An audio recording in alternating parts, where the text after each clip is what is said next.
basic principle which needs to be remembered for availing input tax credit under GST is that ITC under GST is available only when goods or services are used or intended to be used in the course of or in furtherance of business.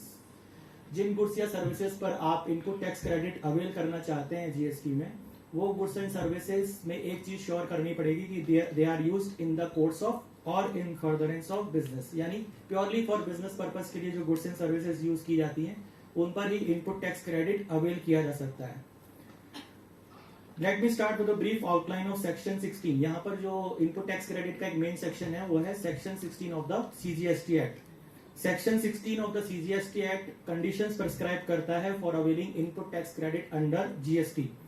As per section 16, the registered person is entitled to avail input tax credit if he fulfills following conditions. First, number 1, he is in possession of valid tax invoice, meaning thereby उसके पास एक valid tax invoice हो. Secondly, details of the invoices have been communicated by the supplier in GSTR 2B. Now this is very important and this has been the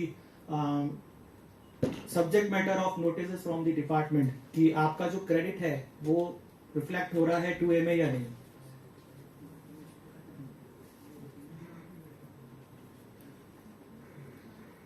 अभी हम इस condition को आगे भी समझेंगे प्रैक्टिकल पॉइंट ऑफ व्यू से. He has received the goods and services or both. This is the third condition. Fourth condition, tax charged in respect of such supply has been actually paid to the government either through cash ledger or through credit ledger. When we file GSTR 3B, there are two options available for us to set off the liability. One is through cash ledger and another one is through credit ledger. Two electronic ledgers are being maintained on GST portal. Cash ledger तो वो laser होती है जिसमें आप cash में अगर कोई आपका चालान बनता है तो आप पे करते हैं, और क्रेडिट लेजर मींस जो आपका इनपुट टैक्स क्रेडिट का अगर बैलेंस होता है तो वो आपका ई क्रेडिट लेजर में से आप सेट ऑफ कर सकते हैं. Number 5, he has furnished his return in GSTR 3B. So these 5 conditions are prescribed under section 16, which you need to satisfy in order to be eligible for availing input tax credit. और ये section 16 का एक brief outline था. इसके साथ ही आपको input tax credit के लिए सेक्शन 17(5) भी पढ़ना पड़ेगा. सेक्शन 17 सबसेक्शन 5 जो ब्लॉक क्रेडिट की बात करता है. सेक्शन 16 से तो आप एलिजिबल होते हैं, लेकिन आपको अपनी एलिजिबल कंडीशंस में ये देखना पड़ता है कि इनपुट टैक्स क्रेडिट इनएलिजिबल में तो फॉल नहीं कर रहा. उसके लिए आपको सबसेक्शन 5 और सेक्शन 17 ध्यान में रखना होगा, जहां पर कुछ गुड्स एंड सर्विसेज को नोटिफाई किया गया है जिन्हें ब्लॉक क्रेडिट कहा जाता है. पहले हम सर्विस टैक्स रजीम हुआ करता था तो उसमें भी पहले नेगेटिव लिस्ट होती थी. उसी तरह ये भी एक नेगेटिव लिस्ट है सीजीएसटी एक्ट के अंदर, जहां पर जो गुड्स एंड सर्विसेज मेंशन्ड है वहां पर इनपुट टैक्स क्रेडिट आपको अवेल नहीं होता है, स्पेसिफिकली ब्लॉक्ड है. Then there is rule 86A of the CGST Act, which allows GST officer not below the rank of assistant commissioner to block the e-credit ledger of the registered person for a period not exceeding 1 year in case such officer has reason to believe that input tax credit has been availed in any of the circumstances mentioned in the rule itself. एक rule 86A इन्होंने बनाया है, उस rule में भी ITC को restrict किया जा सकता है officer not below the rank of assistant commissioner द्वारा.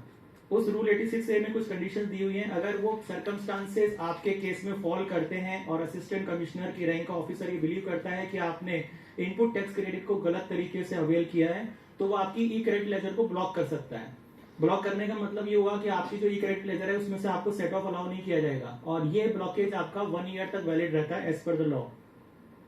Then there is another rule 86B. एक नया रूल कुछ समय पहले 86B इंट्रोड्यूस हुआ है, जो ये बताता है कि अगर किसी भी एक पर्टिकुलर मंथ में आपकी टैक्सेबल सप्लाई 50 लाख से एक्सीड करती है, I am talking about taxable supply not exempt supply. So you have to look whether your taxable supply for a particular month exceeding rupees 50 lakhs or not. If it is the case, then what you will have to do, you cannot utilize e-credit ledger exceeding 99% and remaining 1% is required to be paid in cash. ये rule बहुत important है. इसका बहुत जगह follow नहीं होता है, लेकिन इसकी कुछ एक्सेप्शंस भी हैं. अगर आपका केस एक्सेप्शन में फॉल कर रहा है then it's okay, otherwise you have to take into account rule 86B. और रूल 86B का मैंडेट ये है कि अगर आपकी किसी भी पर्टिकुलर मंथ में आउटवर्ड टैक्स आउटवर्ड सेल जो है वो 50 लाख से एक्सीड करती है, then in that case you can utilise your E credit ledger only to the extent of 99%। अगर आपके ई क्रेडिट लेजर में पहले से बैलेंस सफिशिएंट है और आपको लगता है कि मेरा तो टैक्स बनना ही नहीं चाहिए था, I don't have to pay the challan because there is sufficient balance lying in the e-credit ledger, even then the rule mandates that if you satisfy the condition under rule 86B, then you can utilize only 99% and remaining 1% is mandatorily required to be paid in cash. जब input tax credit की बात चल रही है तो मैं आपको बता दूं कि जीएसटी को इम्प्लीमेंट हुए 5 इयर्स हो गए हैं और अभी भी ये लॉ एक अपनी इन्फेंसी में ही है, क्योंकि ये अभी सेटल्ड लॉ नहीं है और बल्कि इवॉल्विंग लॉ है, अगर मैं अपना ऑनेस्ट ओपिनियन आपके सामने रखूं, because there are plenty of issues still required to be ironed out. So far as input tax credit is concern, there is no denying the fact that the law has tightened itself and number of restrictions have been imposed on availment of input tax credit. जब आप input tax credit की बात करते हैं तो आप ये पाएंगे कि हमारा जो इनपुट टैक्स क्रेडिट का लॉ है वो section 16 sub section 5 of section 17 rule 86A rule 86B इन सब से गवर्न होता है, और साथ ही ये भी देखना होता है कि क्या हमारी इनपुट एलिजिबल है या नहीं है, हमारे पास उसका जो रिफ्लेक्शन है वो 2B में हुआ है या नहीं हुआ है। और ये सब किस लिए किया गया? ये इसलिए किया गया ताकि fraudulent passing of input tax credit पे रोक लगाई जा सके और उसकी वजह से जो रेवेन्यू लीकेज होता है उस पर गवर्नमेंट की नजर रहे। Still, we must realize that input tax credit under GST continues to be the backbone of this law as a fundamental pillar for removing the cascading effect. आपने लॉ पढ़ा होगा, टैक्स लॉ अपनी studentship में, आपने wait भी पढ़ा होगा, तो आपने एक टर्म कम अक्रॉस हुई होगी, cascading effect. What is cascading effect? Tax on tax. पहले जब वेट आया था तब भी कैस्केडिंग इफेक्ट के लिए उन्होंने वैल्यू एडेड टैक्स इंट्रोड्यूस किया था। उसके बाद अब वेट स्टेट वेट्स को सबस्यूम करके जीएसटी लाया गया है। तो जीएसटी का जो बैकबोन है वो इनपुट टैक्स क्रेडिट है। The reason I say that because it is a fundamental pillar for removing the cascading effect. लेकिन अगर हम लॉ को ठीक से देखेंगे और 5 इयर्स इसको इम्प्लीमेंट हुए हो गए हैं, लेकिन आज भी कुछ इश्यूज हैं जहां पर ये कैस्केडिंग इफेक्ट पूरी तरह से रिमूव होता नजर नहीं आ रहा है and things are not moving the right direction, so to speak. So now, having had a broad walkthrough of the basic provisions relating to input tax credit availability, we now move on to discussing practical aspects and critical issues of availing ITC in GST. अब मैं आपसे जो provisions और with practical issues को discuss करने वाला हूँ उसको थोड़ा सा आप ब्रॉड माइंडसेट के साथ रखिएगा और उनको समझने की कोशिश कीजिएगा, बिकॉज आगे चलकर जब आप जीएसटी में अगर इसको अडॉप्ट करते हैं एज अ प्रैक्टिस तो ये आपके लिए चैलेंजिंग और रिवॉर्डिंग तो है ही, और साथ ही आज मैं जो आपको डिस्कशन दे रहा हूँ वो आपके लिए मेरे एक्सपीरियंस से दे रहा हूँ, तो वो सारी चीजें आपके लिए आगे चलकर बेनिफिशियल होंगी। सबसे पहले बात करते हैं ब्लॉक क्रेडिट की सेक्शन 17 सबसेक्शन 5। इसका एक क्लॉज सी है जो ब्लॉक करता है वर्क्स कॉन्ट्रैक्ट सर्विसेज की पर availability of input tax credit को। ये कहता है कि works contract services immovable property के कंस्ट्रक्शन के लिए जो वर्क्स कॉन्ट्रैक्ट सर्विसेज एंगेज की जाती हैं उन पर कोई भी इनपुट टैक्स क्रेडिट अवेलेबल नहीं होगा unless it is a service for further supply of works contract service. Means अगर मैं मुझे एक ऑफिस स्पेस बनाना है और उसके लिए मैंने एक वर्क्स कॉन्ट्रैक्ट किसी को दिया है, किसी कॉन्ट्रैक्टर को, उस वर्क्स कॉन्ट्रैक्ट, अब मैं भी जीएसटी में रजिस्टर्ड हूं but I am not doing any works contract outward supply, तो मेरा जो वर्क्स कॉन्ट्रैक्टर है वो भी जीएसटी में रजिस्टर्ड है, he will be charging me GST, but will I get the input tax credit of that particular GST? No, because it is specifically blocked under subclause C of section 17(5). Even if I am utilizing the works contract service for my office, that is in the course of furtherance of business, तो मैंने जो आपको एक basic principle बताया था उसका एक exception यहाँ पर क्रिएट हो रहा है कि इन the course of furtherance of business होने के बाद भी सेक्शन 17(5)C में आपको वर्क्स कॉन्ट्रैक्ट सर्विस पर इनपुट टैक्स क्रेडिट नहीं मिलता है। लेकिन अगर सब कॉन्ट्रैक्टर है, किसी कॉन्ट्रैक्टर ने सब कॉन्ट्रैक्टर की सर्विस को अवेल किया है तो सब कॉन्ट्रैक्टर से जो जीएसटी पास ऑन हो रहा है कॉन्ट्रैक्टर को, मेन कॉन्ट्रैक्टर को, वो उसको मिल जाएगा। This is the only exception, meaning thereby that if you have given a works contract to a contractor for construction of your factory building, office building, even a factory shed, etc., then you are not eligible for availing input tax credit on such works contract service. Similarly, under clause D also, अब इसी के साथ, ये तो works contract से related clause था, इसी में एक और क्लॉज आ रहा है आगे, clause D. You are not eligible to avail ITC on goods and services avail. Clause C में तो हमने वर्क कॉन्ट्रैक्ट सर्विस की बात की, क्लॉज डी में हम बात करेंगे अगर इमूवेबल प्रॉपर्टी के कंस्ट्रक्शन में कोई गुड्स एंड सर्विसेज अगर यूटिलाइज हो रही हैं और you are utilising the goods and services on your own account, जो कंस्ट्रक्शन एक्टिविटी हो रही है you are conducting the construction activity on your own account even if such construction is in the course of furtherance of business. तो यहाँ पर जो सब clause सी और डी में कंस्ट्रक्शन के लिए जो इनपुट टैक्स क्रेडिट की अवेलेबिलिटी है उसको ब्लॉक किया गया है, लेकिन इसके केवल दो ही एक्सेप्शंस हैं। एक तो ये है कि अगर आपने ऐसी सर्विसेज या गुड्स का यूज प्लांट एंड मशीनरी के लिए किया है या फिर आपने जो एक्सपेंडिचर कंस्ट्रक्शन पर इनकर किया था उसको कैपिटलाइज नहीं किया है। अगर कैपिटलाइज कर लिया है तो आपको आईटीसी अवेलेबल नहीं होगा, अगर सिर्फ वो रेवेन्यू के रूप में शो किया है रेवेन्यू एक्सपेंडिचर तो आपको इनपुट टैक्स क्रेडिट अवेल हो जाएगा। ये समझना भी बहुत जरूरी है। This issue becomes critical from the point of view of construction companies who are engage in the business of construction of commercial complexes, shopping mall etcetera for the purpose of renting it out. अब issue ये है कि construction companies को भी input tax credit allowed नहीं है, क्योंकि जैसा मैंने कहा कि सेक्शन 17(5)(d) में अगर वो ओन अकाउंट पर भी कंस्ट्रक्शन कराते हैं तो then also input tax credit is not available. तो what will be the fate of construction companies? Construction companies का क्या होगा? जो कमर्शियल कॉम्प्लेक्स बनाती हैं, जो शॉपिंग मॉल्स बनाते हैं, उन्हें तो कोई इनपुट टैक्स क्रेडिट मिलेगा ही नहीं। और आप जानते हैं कि किसी भी कंस्ट्रक्शन एक्टिविटी में कितना बड़ा कैपिटल एक्सपेंडिचर इन्वॉल्व होता है। तो उस केस में अब यहाँ पर आप मुझे बताइए कि अगर कोई कमर्शियल कॉम्प्लेक्स बना है और उसमें जो ऑफिस स्पेसेस हैं उनको रेंट आउट किया जाता है, तो रेंट किया जाता है तो ऑब्वियसली वहां पर जीएसटी कंपोनेंट इंक्लूड होगा, यानी कि 18% जीएसटी चार्ज किया जाएगा आउटवर्ड में। लेकिन आपको इनपुट टैक्स क्रेडिट भी नहीं मिला जो आपने वहां पर गुड्स एंड सर्विसेज कंस्ट्रक्शन में यूज किए। तो यहाँ पर क्या आप मुझे बता सकते हैं कि कैस्केडिंग इफेक्ट रिमूव हो रहा है या नहीं हो रहा है? नहीं हो रहा है because of the provisions under section 17(5)(c) and d। So this is one of the anomalies in the law. और इसी के लिए एक इंपॉर्टेंट केस है सफारी रिट्रीज का, उड़ीसा हाई कोर्ट का। अभी रिसेंटली जजमेंट आया और काफी अच्छा और इम्पोर्टेंट जजमेंट है। सफारी रिट्रीट्स में क्या हुआ था कि यहाँ पर एक इशू जो उड़ीसा हाई कोर्ट ने डिसाइड किया था वो ये था कि अगर कंपनी जो है शॉपिंग मॉल बनाती है, शॉपिंग मॉल में वो कमर्शियल स्पेस को रेंट आउट करती है और उसका input tax credit section 17(5)(d) में आने की वजह से डिनाई होता है, तो इन that case whether it is permissible under the law और नॉट, क्या उन्हें इनपुट टैक्स क्रेडिट डिनाई होना चाहिए बिकॉज स्पेसिफिक मेंशन है सेक्शन 17(5)(d) में। इस जजमेंट को समझने से पहले एक चीज और समझ लेते हैं, इसका एक बैकग्राउंड है। जीएसटी लॉ में जैसा कि हम जानते हैं हमारा कंपनीज एक्ट है या इनकम टैक्स लॉ है, जनरली हमारे कॉर्पोरेट लॉ हुआ या टैक्स लॉ हुआ उसमें कुछ शेड्यूल्स होते हैं। तो जीएसटी लॉ में भी कुल 3 शेड्यूल्स हैं। उसमें शेड्यूल 3 में ये मेंशन किया हुआ है, शेड्यूल 3 जो है वो उन गुड्स एंड सर्विसेज के लिए है जो they are treated as neither as goods and neither as services. उसी में एक एक्सेप्शन है, sale of land and building post issuance of completion certificate. यानी शेड्यूल 3 में ये मेंशन किया हुआ है कि अगर आप कोई प्लॉट ऑफ लैंड सेल करते हैं या कोई कंप्लीटेड बिल्डिंग सेल करते हैं तो that is not leviable for GST, meaning there by that if a plot of land is sold और constructed building is sold there is no GST on that. लेकिन मैंने वर्ड यूज किया constructed building, मैंने under construction building use नहीं किया है।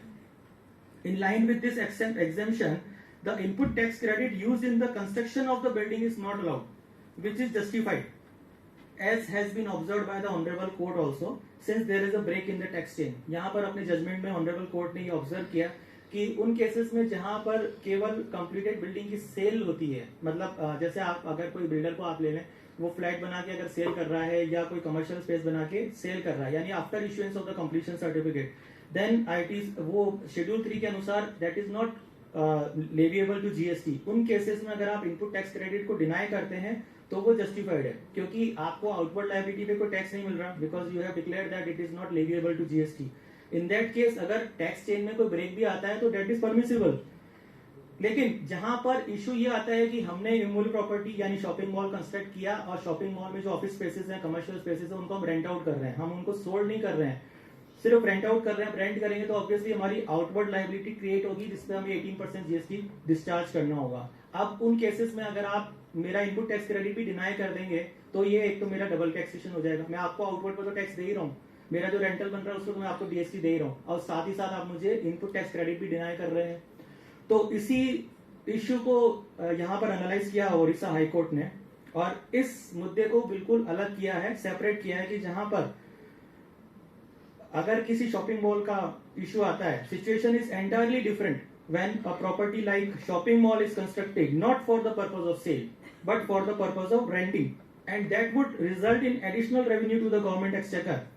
As in this event there is no break in the tax chain, the denial of input tax credit in such a case under section 17 subsection 5 subclause D would be completely arbitrary and unjust enrichment of the revenue. एक term आती है, पहले आपने शायद excise law वगैरह भी पढ़ा होगा, उसमें एक अनजस्ट एनरिचमेंट की टर्म आती है। What do you mean by unjust enrichment?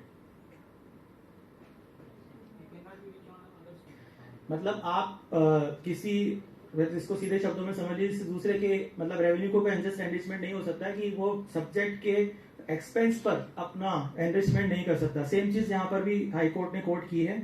Accordingly, the High Court allowed the availability of input tax credit on construction material used in the construction of mall. अब ओडिशा हाई कोर्ट ने क्या किया, section 17(5)(d) में तो specifically denied था, लेकिन उन्होंने एक स्टेप फर्दर लिया और यहाँ पर कहा कि कंपनी को शॉपिंग मॉल कंस्ट्रक्ट करते समय जो इनपुट मटेरियल लगा है उस पर आईटीसी क्लेम हो सकती है। ऐसा जजमेंट उन्होंने एसएससी के फेवर में दिया। अब इस जजमेंट की इंपॉर्टेंस और लॉन्ग लास्टिंग इंपैक्ट को देखते हुए उड़ीसा हाई कोर्ट का ये जजमेंट डिपार्टमेंट ने सुप्रीम कोर्ट में चैलेंज किया है, और सुप्रीम आज की तारीख तक सुप्रीम कोर्ट में ये मैटर अभी सब जुडाइस है, यानी कि चल रहा है, अभी डिसाइड नहीं किया, एडमिट हो गया है। तो at least one can say that the judgement is definitely an eye opener to so far as the so called removal of cascading effect in GST is concern. The court pointed out that the unjust enrichment of the revenue in such cases where on the one hand additional revenues being generated in the form of GST component on the rental income generated, and on the other hand input tax credit is denied on goods and services utilized in construction of immobile property. तो इस judgement का जो real impact है वो अभी आने वाले समय में पता लगेगा, क्योंकि सुप्रीम कोर्ट के सामने ये मैटर सब जुडाइज है। लेकिन इतना जरूर है कि इस जजमेंट के बाद एक एनोमॉली जो जीएसटी लॉ में है वो जरूर पॉइंट आउट हो गई है।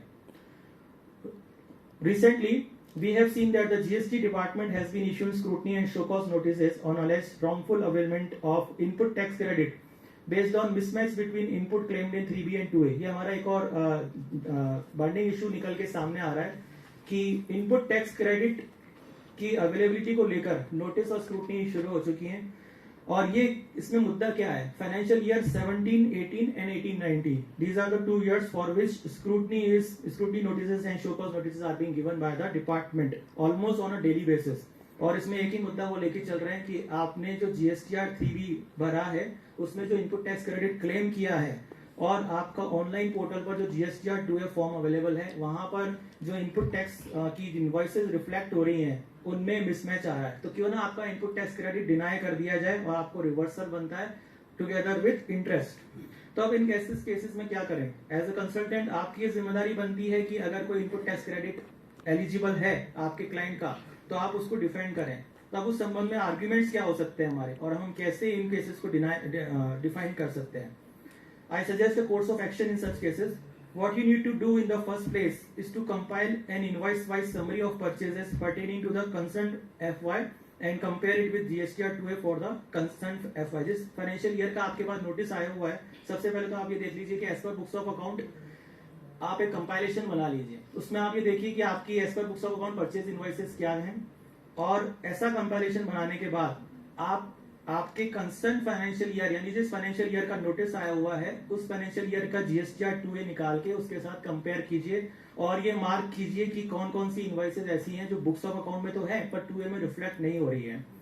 फिर आपको एक और काम करना पड़ेगा कि आप नेक्स्ट फाइनेंशियल ईयर, सपोज आपका 2017-18 का नोटिस आया हुआ है, तो आपको ये भी देखना पड़ेगा कि 2017-18 was the first year of GST implementation. बहुत सी मिस्टेक्स हुई थी उस समय और गवर्नमेंट ने उन मिस्टेक्स को करेक्ट करने का और मिसिंग इनवॉइसेस को आगे शो करने के लिए टाइम लिमिट दिया था। तो आपको ये देखना होगा कि जो आपकी मिसिंग इनवॉइसेस हैं वो नेक्स्ट फाइनेंशियल ईयर यानी कि 2018-19 में फॉल कर रही हैं या नहीं।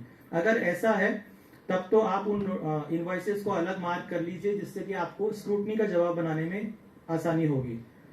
If at all you find that all the missing invoices are reflected in 2A, then there is no further auction called for. अगर आपके केस में सारी missing invoices next year के financial year में reflect हो जाती हैं, which is very highly unlikely, तो फिर तो कोई further action की जरूरत नहीं है, डिपार्टमेंट से satisfy हो जाएगा. If that is not the case, you must make all efforts and put all your legal and factual arguments before the department at the scrutiny stage itself. Because आप scrutiny stage पे या assessment stage पे जितना argument करेंगे वो आपको बाद में अगर इशू सेटल नहीं होता है तो अपीलेट स्टेज पे जाने में आपको मदद करेगा. क्योंकि अगर आपने कोई आर्ग्यूमेंट वहां मिस कर दिया और आप फिर अपीलेट अथॉरिटी के सामने उस आर्ग्यूमेंट को रख रहे हैं तो बेसिकली क्या है कि एक इशू यहाँ पर अराइज हो जाएगा कि आपने वो आर्ग्यूमेंट असेसिंग ऑफिसर को पहले क्यों नहीं दिया. तो आपको कोई आर्ग्यूमेंट मिस नहीं करना है. अब क्या आर्ग्यूमेंट्स हम उस केस में रख सकते हैं अगर हमारे इनवॉइसेस फिर भी मैच नहीं होते हैं. तो फर्स्ट एंड फॉरमोस्ट कुछ लीगल आर्ग्यूमेंट्स होंगे और कुछ फैक्चुअल आर्ग्यूमेंट्स होंगे. हमें दोनों ही देखने पड़ेंगे और दोनों ही हमारे केस में जितना भी एप्लीकेबल होता है हमें वहां पर आर्ग्यू करना पड़ेगा. आर्ट ऑफ आर्ग्यूइंग भी बहुत इंपॉर्टेंट है कंपनी सेक्रेटरीज के लिए, चाहे वो कॉर्पोरेट लॉ चाहे टैक्स लॉ की प्रैक्टिस करते हैं या नहीं करते हैं, डजंट मैटर. तो first and foremost is the argument that GSTR 2A is not a valid criteria. सबसे पहले आपको इस चीज पे स्टिक रहना होगा कि जीएसटीआर 2A एक वैलिड क्राइटेरिया नहीं है मेरा इनपुट टैक्स क्रेडिट डिनाई करने के लिए. ऐसा क्यों कह रहा हूं मैं? क्योंकि सेक्शन 16 जो हमारा प्रिंसिपल सेक्शन है जिसको मैंने अभी आपके साथ शॉर्ट में डिस्कस किया, वहां पर जो कंडीशन प्रिस्क्राइब कर रखी है उसमें कहीं भी ये कंडीशन नहीं है कि आपका इनपुट टैक्स क्रेडिट केवल 2A में रिफ्लेक्ट ना होने की वजह से डिनाई हो सकता है. ऐसी कोई कंडीशन 1 जनवरी 2022 से पहले नहीं थी. फाइनेंस एक्ट 2021 ने सेक्शन 16 को अमेंड किया है और सेक्शन 16 में सब क्लॉज AA जोड़ा है, लेकिन ये जोड़ा जो सब क्लॉज है वो 1/1/2022 से किया है, यानी कि रेट्रोस्पेक्टिव नहीं है, प्रोस्पेक्टिव है. तो प्रोस्पेक्टिव होने की वजह से उन्होंने वहां तो मेंशन कर दिया कि आपका आईटीसी तभी अवेलेबल होगा जब वो 2B में रिफ्लेक्ट हो जाए. बट वो अमेंडमेंट कब से आया है? 1/1/2022 से, और हमारा इशू कहाँ चल रहा है? 2017-18. तो ये स्ट्रॉन्ग आर्ग्यूमेंट है जिसको आपको सबसे पहले लेना चाहिए. सेकेंड लीगल आर्ग्यूमेंट, एक भारतीय एयरटेल में सुप्रीम कोर्ट का एक बहुत ही इंपॉर्टेंट जजमेंट था. उस जजमेंट को कुछ केसेस में डिपार्टमेंट द्वारा अपने फेवर में गलत तरीके से इंटरप्रेट करके कोर्ट करने की कोशिश की गई है. वहां पर उनका ये कहना है कि सुप्रीम कोर्ट ने तो भारतीय एयरटेल के केस में 2A के बेसिस पर ही कह दिया कि भाई 2A के बेसिस पर इनपुट टैक्स क्रेडिट अलाउ होगा. बट अगर आप उस पूरे जजमेंट को ढंग से देखेंगे तो आपको पता लगेगा कि ये मिस इंटरप्रिटेशन है. एक्चुअली ऑन द कॉन्ट्ररी ये जजमेंट टैक्स पेयर के फेवर में ही है. ऐसा मैं इसलिए कह रहा हूं क्योंकि यहाँ पर सबसे पहली चीज तो ये है कि सुप्रीम कोर्ट ने इस जजमेंट में ये मेंशन किया था कि 2A एक केवल मेयर फैसिलिटेटर है. मेयर फैसिलिटेटर वर्ड उन्होंने वहां पर यूज किया है, और हम जानते हैं कि अगर कोई भी चीज लॉ में प्रेस्क्राइब नहीं है और केवल एक मेयर फैसिलिटी है तो उसके बेस पर आप कोई डिमांड जनरेट नहीं कर सकते. तो ये आपका सेकंड लीगल आर्ग्यूमेंट होगा, और इसके साथ ही आप अपने आर्ग्यूमेंट में ये भी मेंशन करेंगे कि सुप्रीम कोर्ट द्वारा भारतीय एयरटेल केस में ये मैटर एडजुडिकेट ही नहीं किया गया कि क्या 3B और 2A में मिसमैच होने पर इनपुट टैक्स क्रेडिट को डिनाई किया जा सकता है. ये सबसे ज्यादा जरूरी है, बिकॉज यहाँ पर हमें ये भी देखना होगा कि जब हम किसी कोर्ट केस को हमारे आर्ग्यूमेंट में कोट करते हैं तो क्या चीजें इंपॉर्टेंट होती है. दो हिस्से होते हैं किसी भी जजमेंट को देखने के. एक तो होता है रेशियो डिसाइडेंडी एंड एक होता है ऑबिटा डिक्टा. आपने ये टर्म्स पढ़ी होंगी आप जब लॉ पढ़ रहे होंगे अपने कोर्स में. तो दोनों में क्या डिफरेंस होता है, कोई बता सकता है मुझे? Ratio decidendi and obiter dicta. हम किसी जजमेंट में अगर किसी जजमेंट को कोट करेंगे कि ये जजमेंट हमारे फेवर का है यानी यह देखेंगे, तो हम उसमें क्या चीज देखते हैं? उस जजमेंट का रेशियो देखते हैं. रेशियो का मीन्स है उसमें क्या प्रिंसिपल लेट डाउन किया गया है. तो यहाँ ध्यान देने वाली बात यह है कि सुप्रीम कोर्ट ने रेशियो क्या लेट डाउन किया और उनके सामने इशू क्या था. इशू ये नहीं था कि 3B और 2A में मिसमैच होने पर डिसअलाउ किया जा सकता है या नहीं किया जा सकता. यहाँ पर सुप्रीम कोर्ट ने जीएसटीआर 2A को केवल एक मेयर फैसिलिटेटर ही करार दिया है, और ये मैटर तो एडजुडिकेट ही नहीं किया कि कहीं 3B और 2A में मिसमैच हो तो क्या करना चाहिए या आईटीसी डिनाई हो जानी चाहिए. तो ये भी आप अपने आर्ग्यूमेंट्स में रख सकते हैं. अब एक और सीबीआईसी की प्रेस रिलीज आई थी 18 अक्टूबर 2018 को. उस प्रेस रिलीज में सीबीआईसी ने ये पॉइंट आउट किया था, बल्कि क्लैरिफाई किया था कि जीएसटीआर 2A जो पोर्टल पर अवेलेबल है वो एक टैक्स फ्रेंडली मेजर है, और केवल एक फैसिलिटी है. एंड वहां पे वर्ड यूज किए गए थे does not affect the ability of the tax payer to claim input tax credit under section 16. यानी वहां पर सीबीआईसी ने ही क्लैरिफाई किया था कि 2A हम जो पोर्टल पर दे रहे हैं वो केवल एक टैक्स फ्रेंडली मेजर है, और किसी भी तरीके से अगर आप सेक्शन 16 की कंडीशंस को सेटिस्फाई करते हैं तो वहां पर इनपुट टैक्स क्रेडिट की जो अवेलेबिलिटी होती है वो 2A पर डिपेंड नहीं होगी। ये चीज उन्होंने अपनी प्रेस रिलीज में क्लैरिफाई कर दी थी, और प्रेस रिलीज डिपार्टमेंट पर बाइंडिंग रहती है। Another legal argument in such cases would be that there is legal maxim that no one can be compelled to do anything which is impossible under the law। Law का एक legal maxim है, well settled principal है कि किसी भी व्यक्ति को कोई चीज ऐसा करने के लिए लॉ द्वारा कंपेल नहीं किया जा सकता जो कि इम्पॉसिबल एक्ट है। अब GSTR 2A was available on the portal only somewhere around October 2019। हो क्या रहा है कि डिपार्टमेंट द्वारा 17-18 और 18-19 के लिए नोटिस दिए जा रहे हैं, लेकिन ये भी एक फैक्ट है कि 2A जो है वो पोर्टल पर फर्स्ट टाइम कब अवेलेबल हुआ था, अक्टूबर 2019 में अवेलेबल किया गया था। यानी कि जो कंसर्निंग ईयर्स हैं 17, 18 एंड 18, 19 उस वक्त GSTR 2A was not available on the portal. तो अब अगर कोई चीज पोर्टल पर अवेलेबल नहीं है तो आप आज की तारीख में अगर इनपुट टैक्स क्रेडिट का रिकॉन्सिलिएशन उस 2A के बेसिस पे करते हैं तो ये क्या अपने आप में एक इम्पॉसिबल टास्क नहीं है, बिकॉज जो चीज पहले अवेलेबल नहीं थी अब उस चीज को हम यहाँ से कैसे लिंक कर सकते हैं। तो ये एक और आर्ग्यूमेंट आप ले सकते हैं। Another point of argument is that it is settled law that no tax can be imposed on any subject without words clearly showing intent to impose burden of tax on the subject। In other words, no tax can be imposed on any person unless that person is clearly brought under the broad contours or boundaries of law। Tax law का एक बहुत basic principle है कि किसी भी subject पर tax का imposition होने से पहले आपको सबसे पहले तो टैक्स की जो बाउंड्रीज हैं, ब्रॉड कॉन्टोर्स हैं, उसके विद इन उस पर्सन को लाना चाहिए। जब तक कि वो पर्सन आपकी उस टैक्स की बाउंड्री में नहीं आ रहा है तब तक आप उस पर टैक्स इम्पोज नहीं कर सकते। In the absence of condition, अब जब हमारे पास GSTR 2A के लिए कोई कंडीशन प्रेस्क्राइब ही नहीं थी तो उस केस में कैसे कहा जा सकता है कि आप उसके बेसिस पे टैक्स इम्पोज कर सकते हैं। After this legal arguments factual arguments में आल्सो बी गिवन। आप कुछ फैक्चुअल आर्ग्यूमेंट्स भी रख सकते हैं, लेकिन सबसे पहले लीगल आर्ग्यूमेंट्स को आप ऊपर रखें। और फैक्चुअल आर्ग्यूमेंट्स में हम कैसे आर्ग्यूमेंट दे सकते हैं, such as difficulties during first year of GST implementation. GST पहले साल में नया लॉ था, एक्सपेरिमेंटल स्टेज में था, लोगों से बहुत सारी गलतियां हुई बिकॉज लोग पोर्टल को भी जानते नहीं थे और पोर्टल पर भी काफी सारी दिक्कतें थी, जिसकी वजह से बहुत सी इनवॉइसेस ऐसी हुई जो सप्लायर ने ठीक से शो नहीं की टाइम पीरियड में। तो जब शो नहीं की तो फिर एक प्रोसीजरल लैप्स के बेसिस पर इनोसेंट बायर की जिसके पास टैक्स इनवॉइसेस हैं और सेक्शन 16 की कंडीशन सेटिस्फाई कर रहा है तो केवल प्रोसीजरल लैप्स के बेसिस पर आप उसके ITC डिनाई नहीं कर सकते। तो ये था 2A वर्सेस 3B का मिसमैच के लिए पॉसिबल आर्ग्यूमेंट्स। अब एक और इंपॉर्टेंट इशू है, whether interest can be charged on wrongly availed but not utilized portion of input tax credit। input tax credit आपने अवेल तो कर लिया पर GST पोर्टल पर यूटिलाइज नहीं किया है तो क्या उस पर इंटरेस्ट चार्ज किया जाएगा। See, in GST there is difference between ITC, avail and utilize, both are different things। GST के कॉन्टेक्स्ट में अगर हम देखें तो ITC अवेल करना और यूटिलाइज करना दोनों अलग अलग चीजें हैं। ITC अवेल करने का मतलब होता है आपने जो ITC GSTR 3B में मैनुअली फीड की है वो आपके द्वारा 3B भरते ही ई क्रेडिट लेजर में रिफ्लेक्ट हो जाती है, वो तो आपका अवेल करना हो गया। उसके बाद आप यूटिलाइज कैसे करेंगे, जब आप GSTR 3 में उसको सेट ऑफ करते हैं तभी उसको यूटिलाइज माना जाता है, अनलेस वो अदरवाइज वो आपके ई क्रेडिट लेजर में बैलेंस के रूप में पड़ा रहता है। अब यहाँ पर इशू ये है कि अगर मान लीजिए आपकी कोई इनएलिजिबल ITC थी जो सब सेक्शन 5 और सेक्शन 17 में ब्लॉक थी, या फिर आपने किसी एग्जेम्प्टेड गुड्स या सर्विसेज के लिए ITC अवेल कर लिया जो आपको नहीं मिलना था और बाद में आपको शो कॉज नोटिस इशू हुआ रिवर्सल के लिए, या आपको खुद ही पता लग गया कि ये ITC हमने गलत लिया, आप उसको रिवर्स करते हैं, तो रिवर्सल के टाइम पर आपसे इंटरेस्ट मांगा जा सकता है या नहीं मांगा जा सकता है, क्योंकि आपने ITC तो रॉन्गली अवेल की है।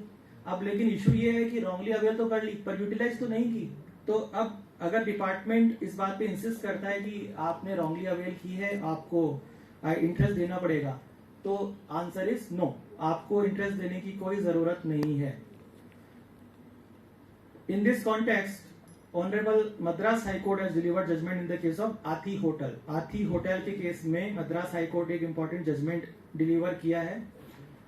For the levy of interest under subsection 1 of section 50 it is required to be prove. अब इंटरेस्ट की जो लायबिलिटी होती है वो कहां से क्रिएट होती है, सेक्शन 50 सबसेक्शन 1 द्वारा, और सेक्शन 50 में इंटरेस्ट लगाया जाता है, लेकिन इंटरेस्ट लगाने के लिए जो कंडीशन सेटिस्फाई करनी पड़ेगी वो ये है कि टैक्स शॉर्ट पेड हो या फिर नॉट पेड हो। इंटरेस्ट तो तभी लगेगा ना जब मैंने टैक्स या तो दिया ही नहीं है या फिर शॉर्टली पेड किया है।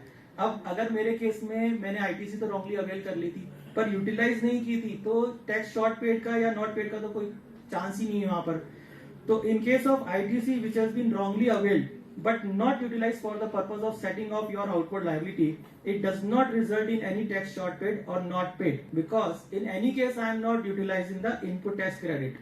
जो मैंने input tax credit wrongly avail भी कर ली, उसको मैं यूटिलाइज तो नहीं कर रहा हूँ, और यूटिलाइज नहीं कर रहा हूँ तो इट मीन्स कि मैंने अपनी आउटवर्ड लायबिलिटी को रिड्यूस नहीं किया है, और वो बैलेंस मेरा ई क्रेडिट लेजर में ऐसा कैसा ही पड़ा हुआ है। So wrongly availed ITC is merely in the nature of book entry। आप उसको एक book entry के रूप में मान सकते हैं, which does not have any adverse impact on the government exchequer, as in any case ITC has been availed but not utilized। तो गवर्नमेंट के रेवेन्यू पर तो इसका कोई इफेक्ट पड़ा ही नहीं, वो तो तब पड़ता जब मैं उसको गलत तरीके से सेट ऑफ करके मेरे आउटवर्ड लायबिलिटी को रिड्यूस कर लेता। And unless it is utilised it has not resulted in undue reduction of outward tax liability, therefore no question of interest on reversal of ITC later on is maintainable। Even otherwise अगर हम देखें तो subsection 3 of section 15 जो CGST act का है, अभी finance act 2022 द्वारा amended किया जा रहा है। हालांकि अभी इसको नोटिफाई नहीं किया गया, लेकिन इसमें मैं आपको बता दूं कि अमेंडमेंट रेट्रोस्पेक्टिवली प्रिस्क्राइब्ड है, यानी विद इफेक्ट फ्रॉम 1 जुलाई 2017। और यहाँ पर ये क्या कहते हैं, अमेंडमेंट क्या है कि where the input tax credit has been wrongly availed and utilised, the registered person shall pay interest on such input tax credit wrongly availed and utilised at such rate not exceeding 24%। अब यहाँ पर जो ये prospect जो proposed amendment है, वहां पर इन्होंने वर्ड यूज किया है input tax credit wrongly availed and utilised, यानी दोनों कंडीशन अगर सेटिस्फाई होती तभी आपको इंटरेस्ट देना 24% से। तो यहाँ भी हमारा जो आर्ग्यूमेंट है वो जस्टिफाई हो जाता है कि खुद लेजिस्लेचर का इंटेंशन ये है कि हम जो नेक्स्ट अमेंडमेंट लाने वाले हैं वो लाने वाले हैं प्रोस्पेक्टिव अमेंडमेंट, यानी 1 जुलाई 2017 से। वहां पर वर्ड यूज है wrongly availed and utilise, that means दोनों कंडीशन सेटिस्फाई होनी चाहिए। अगर मेरा इंटरेस्ट लगना है तो मैं अवेल भी करूं और उसको यूटिलाइज भी करूं। अगर दोनों में से मैंने सिर्फ अवेल ही किया है तो फिर इनपुट टैक्स इंटरेस्ट नहीं लगेगा। So we can see the amended provision provides for levy of interest only if input tax credit has been wrongly availed and utilized। The words used are and, which clearly signifies the intention of the legislature behind this proposed amendment। अब ये तो चलो ठीक है, इन्होंने amendment prospective किया है, propose भी है और कभी नोटिफाई भी हो जाएगा, ये एक फॉर्चुनेट पार्ट है। लेकिन इसका एक अनफॉर्चुनेट पार्ट ये है कि कोई भी कॉरेस्पॉन्डिंग अमेंडमेंट सेक्शन 73 और 74 में आप नहीं किया गया है। सेक्शन 50 सबसेक्शन 3 में तो अमेंडमेंट कर रहे हैं, लेकिन सेक्शन 73 और सेक्शन 74 में there is no corresponding amendment. Section 73 deals with issuance of show cause notice non fraud cases where tax has been not paid, short paid, or input tax credit has been wrongly availed or utilized, and section 74 covers the fraud cases। दोनों cases में SCN issue किए जा सकते हैं। फर्क ये है section 73 non fraud cases में है, सेक्शन 74 फ्रॉड केसेस में। अब वहां पर दिक्कत क्या आ रही है, इन दोनों सेक्शन में वर्ड यूज किया गया है ITC wrongly availed और utilized, वर्ड यूज किया गया और ना कि एंड। अब सेक्शन 50 सबसेक्शन 3 में तो उन्होंने जो अमेंडमेंट प्रपोज किया उसमें एंड वर्ड लिखकर वहां पे कंट्रोवर्सी को खत्म कर दिया, लेकिन इसका कॉरेस्पॉन्डिंग जो अमेंडमेंट होना चाहिए था सेक्शन 73 और 74 में वो नहीं किया।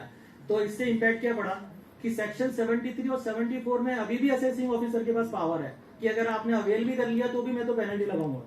तो ये एक इशू थोड़ा सा निकल के सामने आ रहा है जो अथॉरिटीज को देखना चाहिए और आगे आने वाले समय में इसको अमेंड करके सेक्शन 50 सबसेक्शन 3 के इक्विवेलेंट लाकर और यहाँ पर पेनल्टी से राहत देनी चाहिए। अभी जो मैंने आपसे मद्रास हाईकोर्ट का जजमेंट साथी हाथी होटल्स के केस में डिस्कस किया, उस केस में मद्रास हाईकोर्ट ने इन केसेस में ये कहा है कि जहां पर ITC रॉन्गली अवेल की गई है पर यूटिलाइज नहीं की गई, तो वहां पर आप ज्यादा से ज्यादा सेक्शन 122 में जो जनरल पेनल्टी क्लॉज है वो इन्वोक कर सकते हैं। सेक्शन 73 और 74 का वहां पर कोई मैटर नहीं बनता।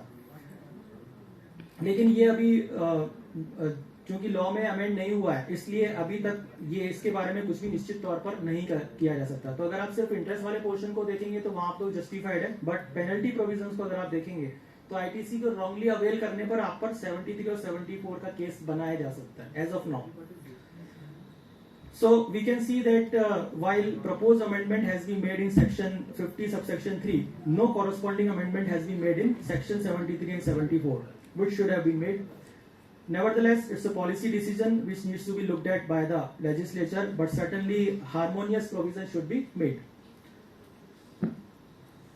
अब इनपुट टैक्स क्रेडिट एक ऐसा मैटर है, एक ऐसा इशू है जिस पर जितनी बातें की जाए उतना ही कम है, जितने इश्यूज हैं उतने ही ज्यादा, क्योंकि हर किसी के पास अपनी अपनी प्रॉब्लम होती है कि अब इस इशू को कैसे हैंडल किया जा सके। ये सिर्फ एक प्रैक्टिस का मैटर है कि आप जितनी ज्यादा असाइनमेंट्स करेंगे या जितना ज्यादा आप केसेस करेंगे उतना ज्यादा आपका ये मैटर क्लियर होता जाएगा। कुछ केसेस में आपको खुद की कॉल भी लेनी पड़ेगी, कुछ केसेस में आपको जजमेंट्स रेफर करने पड़ेंगे कि क्या कहता है कानून इस बारे में, जजमेंट में क्या राय है, और उसके हिसाब से अपना conclusion निकालना होगा based on the facts and circumstances of your cases.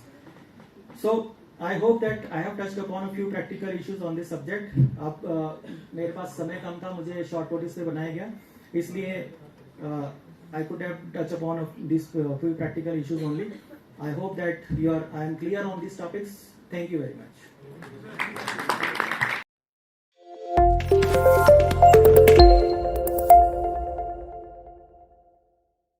वो तो आप बुक में पढ़ सकते हैं।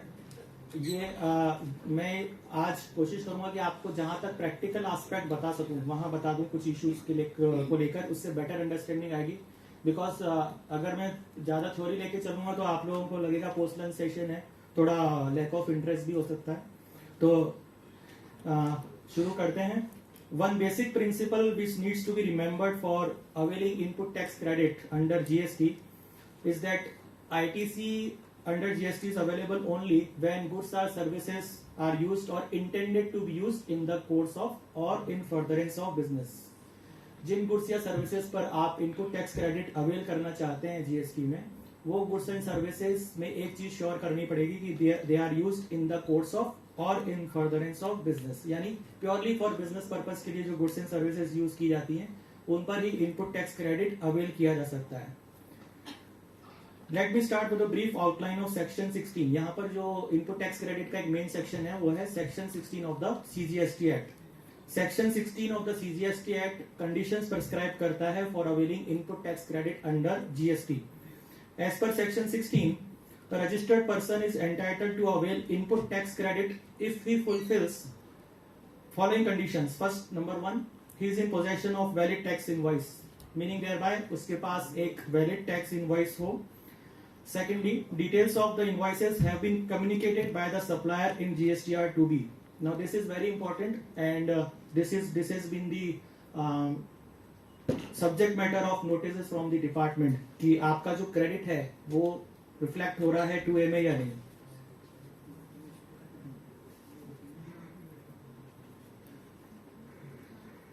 अभी हम इस कंडीशन को आगे भी समझेंगे प्रैक्टिकल पॉइंट ऑफ व्यू से। He has received the goods and services or both. This is the third condition. Fourth condition, tax charged in respect of such supply has been actually paid to the government either through cash ledger or through credit ledger. When we file GSTR 3B, there are two options available for us to set off the liability. One is through cash ledger and another one is through credit ledger. Two electronic ledgers are being maintained on GST portal. Cash ledger तो वो laser होती है जिसमें आप cash में अगर कोई आपका चालान बनता है तो आप पे करते हैं, और क्रेडिट लेजर मींस जो आपका इनपुट टैक्स क्रेडिट का अगर बैलेंस होता है तो वो आपका ई क्रेडिट लेजर में से आप सेट ऑफ कर सकते हैं। Number 5, he has furnished his return in GSTR 3B. So these 5 conditions are prescribed under section 16, which you need to satisfy in order to be eligible for availing input tax credit. और ये section 16 का एक brief outline था। इसके साथ ही आपको input tax credit के लिए सेक्शन 17(5) भी पढ़ना पड़ेगा। सेक्शन 17 सबसेक्शन 5 जो ब्लॉक क्रेडिट की बात करता है। सेक्शन 16 से तो आप एलिजिबल होते हैं, लेकिन आपको अपनी एलिजिबल कंडीशंस में ये देखना पड़ता है कि इनपुट टैक्स क्रेडिट इनएलिजिबल में तो फॉल नहीं कर रहा। उसके लिए आपको सबसेक्शन 5 और सेक्शन 17 ध्यान में रखना होगा, जहां पर कुछ गुड्स एंड सर्विसेज को नोटिफाई किया गया है जिन्हें ब्लॉक क्रेडिट कहा जाता है। पहले हम सर्विस टैक्स रेजिम हुआ करता था तो उसमें भी पहले नेगेटिव लिस्ट होती थी, उसी तरह ये भी एक नेगेटिव लिस्ट है CGST एक्ट के अंदर, जहां पर जो गुड्स एंड सर्विसेज मेंशन्ड है वहां पर इनपुट टैक्स क्रेडिट आपको अवेल नहीं होता है, स्पेसिफिकली ब्लॉक्ड है। Then there is rule 86A of the CGST Act, which allows GST officer not below the rank of assistant commissioner to block the e-credit ledger of the registered person for a period not exceeding 1 year in case such officer has reason to believe that input tax credit has been availed in any of the circumstances mentioned in the rule itself. एक rule 86A इन्होंने बनाया है, उस rule में भी ITC को restrict किया जा सकता है officer not below the rank of assistant commissioner द्वारा। उस रूल 86A में कुछ कंडीशंस दी हुई हैं, अगर वो सर्कमस्टांसेस आपके केस में फॉल करते हैं और असिस्टेंट कमिश्नर की रैंक का ऑफिसर ये बिलीव करता है कि आपने इनपुट टैक्स क्रेडिट को गलत तरीके से अवेल किया है, तो वो आपकी ई क्रेडिट लेजर को ब्लॉक कर सकता है। ब्लॉक करने का मतलब ये हुआ कि आपकी जो ई क्रेडिट लेजर है उसमें से आपको सेट ऑफ अलाउ नहीं किया जाएगा, और ये ब्लॉकेज आपका 1 ईयर तक वैलिड रहता है as per the law. Then there is another rule 86B, एक नया रूल कुछ समय पहले 86B इंट्रोड्यूस हुआ है, जो ये बताता है कि अगर किसी भी एक पर्टिकुलर मंथ में आपकी टैक्सेबल सप्लाई 50 लाख से एक्सीड करती है, I am talking about taxable supply not exempt supply, so you have to look whether your taxable supply for a particular month exceeding rupees 50 lakhs or not. If it is the case, then what you will have to do, you cannot utilize e-credit ledger exceeding 99% and remaining 1% is required to be paid in cash.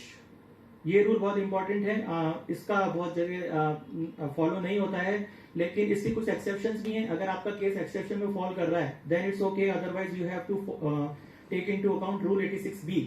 और rule 86B का mandate ये है कि अगर आपकी किसी भी particular month में आउटवर्ड सेल जो है वो 50 लाख से एक्सीड करती है, then in that case you can utilise your E credit ledger only to the extent of 99%।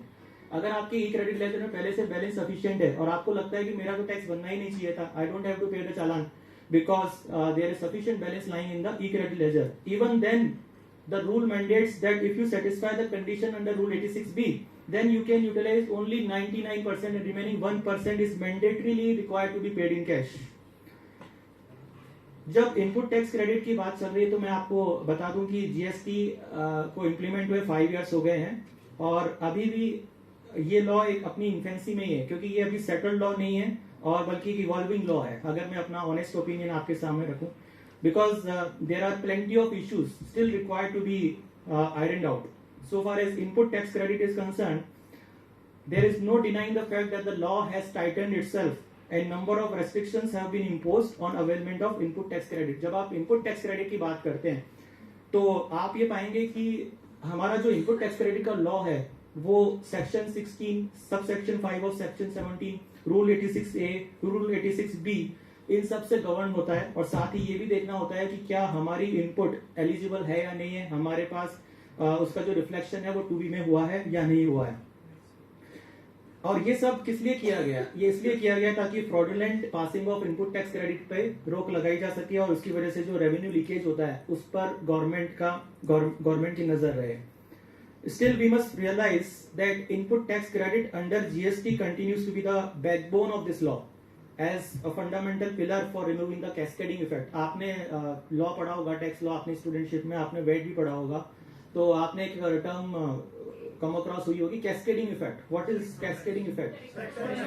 Tax on tax. पहले जब वेट आया था तब भी कैस्केडिंग इफेक्ट के लिए उन्होंने वैल्यू एडेड टैक्स इंट्रोड्यूस किया था, उसके बाद अब वेट स्टेट वेट्स को सब्स्यूम करके जीएसटी लाया गया है। तो जीएसटी का जो बैकबोन है वो इनपुट टैक्स क्रेडिट है। The reason I say that because it is a fundamental pillar for removing the cascading effect. लेकिन अगर हम लॉ को ठीक से देखेंगे, और 5 इयर्स इसको इम्प्लीमेंट हुए हो गए हैं, लेकिन आज भी कुछ इश्यूज हैं जहां पर ये कैस्केडिंग इफेक्ट पूरी तरह से रिमूव होता नजर नहीं आ रहा है, and things are not moving the right direction, so to speak. So now, having had a broad walkthrough of the basic provisions relating to input tax credit availability, we now move on to discussing practical aspects and critical issues of availing ITC in GST. अब मैं आपसे जो provisions और with practical issues को discuss करने वाला हूँ उसको थोड़ा सा आप ब्रॉड माइंडसेट के साथ रखिएगा और उनको समझने की कोशिश कीजिएगा, बिकॉज आगे चलकर जब आप जीएसटी में अगर इसको अडॉप्ट करते हैं एज अ प्रैक्टिस तो ये आपके लिए चैलेंजिंग और रिवॉर्डिंग तो है ही, और साथ ही आज मैं जो आपको डिस्कशन दे रहा हूँ वो आपके लिए मेरे एक्सपीरियंस से दे रहा हूँ, तो वो सारी चीजें आपके लिए आगे चलकर बेनिफिशियल होंगी। सबसे पहले बात करते हैं ब्लॉक क्रेडिट की सेक्शन 17 सबसेक्शन 5। इसका एक क्लॉज सी है जो ब्लॉक करता है वर्क्स कॉन्ट्रैक्ट सर्विसेज की पर availability of input tax credit को। ये कहता है कि works contract services immovable property के कंस्ट्रक्शन के लिए जो वर्क्स कॉन्ट्रैक्ट सर्विसेज एंगेज की जाती हैं उन पर कोई भी इनपुट टैक्स क्रेडिट अवेलेबल नहीं होगा unless it is a service for further supply of works contract service. Means अगर मैं मुझे एक ऑफिस स्पेस बनाना है और उसके लिए मैंने एक वर्क्स कॉन्ट्रैक्ट किसी को दिया है, किसी कॉन्ट्रैक्टर को, उस वर्क्स कॉन्ट्रैक्ट, अब मैं भी जीएसटी में रजिस्टर्ड हूं but I am not doing any works contract outward supply, तो मेरा जो वर्क्स कॉन्ट्रैक्टर है वो भी जीएसटी में रजिस्टर्ड है, he will be charging me GST, but will I get the input tax credit of that particular GST? No, because it is specifically blocked under sub clause C of section 17(5). Even if I am utilizing the works contract service for my office, that is in the course of furtherance of business, तो मैंने जो आपको एक basic principle बताया था उसका एक exception यहाँ पर क्रिएट हो रहा है कि इन the course of furtherance of business होने के बाद भी सेक्शन 17(5)(c) में आपको वर्क्स कॉन्ट्रैक्ट सर्विस पर इनपुट टैक्स क्रेडिट नहीं मिलता है। लेकिन अगर सब कॉन्ट्रैक्टर है, किसी कॉन्ट्रैक्टर ने सब कॉन्ट्रैक्टर की सर्विस को अवेल किया है तो सब कॉन्ट्रैक्टर से जो जीएसटी पास ऑन हो रहा है कॉन्ट्रैक्टर को, मेन कॉन्ट्रैक्टर को, वो उसको मिल जाएगा। This is the only exception, meaning thereby that if you have given a works contract to a contractor for construction of your factory building, office building, even a factory shed, etc., then you are not eligible for availing input tax credit on such works contract service. Similarly under clause D also, अब इसी के साथ, ये तो works contract से related clause था, इसी में एक और क्लॉज आ रहा है आगे, clause D, you are not eligible to avail ITC on goods and services avail. Clause C में तो हमने वर्क्स कॉन्ट्रैक्ट सर्विस की बात की, क्लॉज डी में हम बात करेंगे अगर इमूवेबल प्रॉपर्टी के कंस्ट्रक्शन में कोई गुड्स एंड सर्विसेज अगर यूटिलाइज हो रही हैं और you are utilising the goods and services on your own account, जो कंस्ट्रक्शन एक्टिविटी हो रही है, you are conducting the construction activity on your own account even if such construction is in the course of furtherance of business. तो यहाँ पर जो सब clause सी और डी में कंस्ट्रक्शन के लिए जो इनपुट टैक्स क्रेडिट की अवेलेबिलिटी है उसको ब्लॉक किया गया है, लेकिन इसके केवल दो ही एक्सेप्शंस हैं। एक तो ये है कि अगर आपने ऐसी सर्विसेज या गुड्स का यूज प्लांट एंड मशीनरी के लिए किया है या फिर आपने जो एक्सपेंडिचर कंस्ट्रक्शन पर इनकर किया था उसको कैपिटलाइज नहीं किया है। अगर कैपिटलाइज कर लिया है तो आपको आईटीसी अवेलेबल नहीं होगा, अगर सिर्फ वो रेवेन्यू के रूप में शो किया है, रेवेन्यू एक्सपेंडिचर, तो आपको इनपुट टैक्स क्रेडिट अवेल हो जाएगा। ये समझना भी बहुत जरूरी है। This issue becomes critical from the point of view of construction companies who are engage in the business of construction of commercial complexes, shopping mall etcetera for the purpose of renting it out. अब issue ये है कि construction companies को भी input tax credit allowed नहीं है, क्योंकि जैसा मैंने कहा कि सेक्शन 17(5)(d) में अगर वो ओन अकाउंट पर भी कंस्ट्रक्शन कराते हैं तो then also input tax credit is not available. तो what will be the fate of construction companies? Construction companies का क्या होगा? जो कमर्शियल कॉम्प्लेक्स बनाती हैं, जो शॉपिंग मॉल्स बनाते हैं, उन्हें तो कोई इनपुट टैक्स क्रेडिट मिलेगा ही नहीं। और आप जानते हैं कि किसी भी कंस्ट्रक्शन एक्टिविटी में कितना बड़ा कैपिटल एक्सपेंडिचर इन्वॉल्व होता है। तो उस केस में अब यहाँ पर आप मुझे बताइए कि अगर कोई कमर्शियल कॉम्प्लेक्स बना है और उसमें जो ऑफिस स्पेसेस हैं उनको रेंट आउट किया जाता है, तो रेंट किया जाता है तो ऑब्वियसली वहां पर जीएसटी कंपोनेंट इंक्लूड होगा, यानी कि 18% जीएसटी चार्ज किया जाएगा आउटवर्ड में। लेकिन आपको इनपुट टैक्स क्रेडिट भी नहीं मिला जो आपने वहां पर गुड्स एंड सर्विसेज कंस्ट्रक्शन में यूज किए। तो यहाँ पर क्या आप मुझे बता सकते हैं कि कैस्केडिंग इफेक्ट रिमूव हो रहा है या नहीं हो रहा है? नहीं हो रहा है because of the provisions under section 17(5)(c) and D. So this is one of the anomalies in the law. और इसी के लिए एक इंपॉर्टेंट केस है सफारी रिट्रीज का, उड़ीसा हाई कोर्ट का। अभी रिसेंटली जजमेंट आया और काफी अच्छा और इम्पोर्टेंट जजमेंट है। सफारी रिट्रीट्स में क्या हुआ था कि यहाँ पर एक इशू जो उड़ीसा हाई कोर्ट ने डिसाइड किया था वो ये था कि अगर कंपनी जो है शॉपिंग मॉल बनाती है, शॉपिंग मॉल में वो कमर्शियल स्पेस को रेंट आउट करती है और उसका input tax credit section 17(5)(d) में आने की वजह से डिनाई होता है, तो इन that case whether it is permissible under the law और नॉट, क्या उन्हें इनपुट टैक्स क्रेडिट डिनाई होना चाहिए बिकॉज स्पेसिफिक मेंशन है सेक्शन 17(5)(d) में। इस जजमेंट को समझने से पहले एक चीज और समझ लेते हैं, इसका एक बैकग्राउंड है। जीएसटी लॉ में जैसा कि हम जानते हैं हमारा कंपनीज एक्ट है या इनकम टैक्स लॉ है, जनरली हमारे कॉर्पोरेट लॉ हुआ या टैक्स लॉ हुआ उसमें कुछ शेड्यूल्स होते हैं। तो जीएसटी लॉ में भी कुल 3 शेड्यूल्स हैं। उसमें शेड्यूल 3 में ये मेंशन किया हुआ है शेड्यूल 3 जो है वो उन गुड्स एंड सर्विसेज के लिए है जो they are treated as neither as goods and neither as services. उसी में एक एक्सेप्शन है, sale of land and building post issuance of completion certificate. यानी शेड्यूल 3 में ये मेंशन किया हुआ है कि अगर आप कोई प्लॉट ऑफ लैंड सेल करते हैं या कोई कंप्लीटेड बिल्डिंग सेल करते हैं तो that is not leviable for GST, meaning there bye that if a plot of land is sold or constructed building is sold, there is no GST on that। लेकिन मैंने word use किया constructed building, मैंने under construction building use नहीं किया है। In line with this exemption, the input tax credit used in the construction of the building is not allowed, which is justified, as has been observed by the Honorable Court also, since there is a break in the tax chain। यहाँ पर अपने judgement में Honorable Court ने ये observe किया कि उन cases में जहां पर केवल कंप्लीटेड बिल्डिंग की सेल होती है, मतलब जैसे आप अगर कोई बिल्डर को आप ले लें, वो फ्लैट बना के अगर सेल कर रहा है या कोई कमर्शियल स्पेस बना के सेल कर रहा है, यानी after issuance of the completion certificate, then it वो शेड्यूल 3 के अनुसार that is not leviable to GST. उन केसेस में अगर आप इनपुट टैक्स क्रेडिट को डिनाई करते हैं तो वो जस्टिफाइड है, क्योंकि आपको आउटवर्ड लायबिलिटी पे कोई टैक्स नहीं मिल रहा, because you have declared that it is not leviable to GST. In that case अगर टैक्स चेन में कोई ब्रेक भी आता है तो दैट इज परमिसिबल। लेकिन जहां पर इशू ये आता है कि हमने इमूवेबल प्रॉपर्टी यानी शॉपिंग मॉल कंस्ट्रक्ट किया और शॉपिंग मॉल में जो ऑफिस स्पेसेस हैं, कमर्शियल स्पेसेस हैं, उनको हम रेंट आउट कर रहे हैं, हम उनको सोल्ड नहीं कर रहे हैं, सिर्फ रेंट आउट कर रहे हैं। रेंट करेंगे तो ऑब्वियसली हमारी आउटवर्ड लायबिलिटी क्रिएट होगी जिसपे हमें 18% जीएसटी डिस्चार्ज करना होगा। अब उन केसेस में अगर आप मेरा इनपुट टैक्स क्रेडिट भी डिनाई कर देंगे तो ये एक तो मेरा डबल टैक्सेशन हो जाएगा। मैं आपको आउटवर्ड पर तो टैक्स दे ही रहा हूँ, मेरा जो रेंटल बन रहा है उसको तो मैं आपको जीएसटी दे ही रहा हूँ, और साथ ही साथ आप मुझे इनपुट टैक्स क्रेडिट भी डिनाई कर रहे हैं। तो इसी इश्यू को यहाँ पर एनालाइज किया ओडिशा हाई कोर्ट ने, और इस मुद्दे को बिल्कुल अलग किया है, सेपरेट किया है कि जहां पर अगर किसी शॉपिंग मॉल का इश्यू आता है, situation is entirely different when a property like shopping mall is constructed not for the purpose of sale but for the purpose of renting, and that would result in additional revenue to the government exchequer. As in this event, there is no break in the tax chain.